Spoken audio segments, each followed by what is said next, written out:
Parce que quand on réfléchit bien, à quoi bon célébrer les retours héroïques si la génération suivante repart massivement en Europe? À quoi bon construire des empires économiques s'ils s'effondrent dès la disparition de leurs fondateurs? Pendant ce temps, il y a d'autres histoires qui vont dans le sens contraire. Observez attentivement ce qui se passe du côté d'Aliko Dangote. Aliko Dangote vient récemment de démissionner du conseil d'administration de Dangote Cement. On parle ici de sa plus grosse entreprise valorisée à plus de 20 milliards de dollars. Mais attention, il ne disparaît pas dans la nature. Il a placé stratégiquement sa fille dans ce même conseil d'administration. Figurez-vous qu'il a placé sa deuxième fille, car la première y siégeait déjà depuis quelques temps. Dangote a réussi quelque chose de fondamental que beaucoup ignorent. Une succession durable, ça se prépare méthodiquement sur des années. Pendant des années, il a formé progressivement ses filles, les a fait grandir organiquement dans l'entreprise, leur a donné des responsabilités croissantes.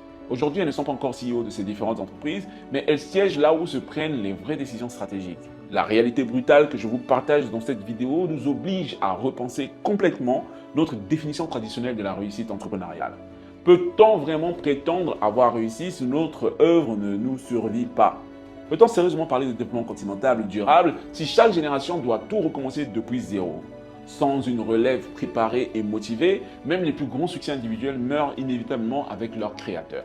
Mais alors, concrètement, que faire quand nos propres enfants biologiques ne sont pas partants pour reprendre le flambeau? Que faire quand ils ne sont pas disponibles, pas compétents ou simplement pas intéressés par notre vision? Est-ce que tout notre travail est condamné à disparaître avec nous? La réponse pourrait bien vous surprendre et changer votre approche de la transmission.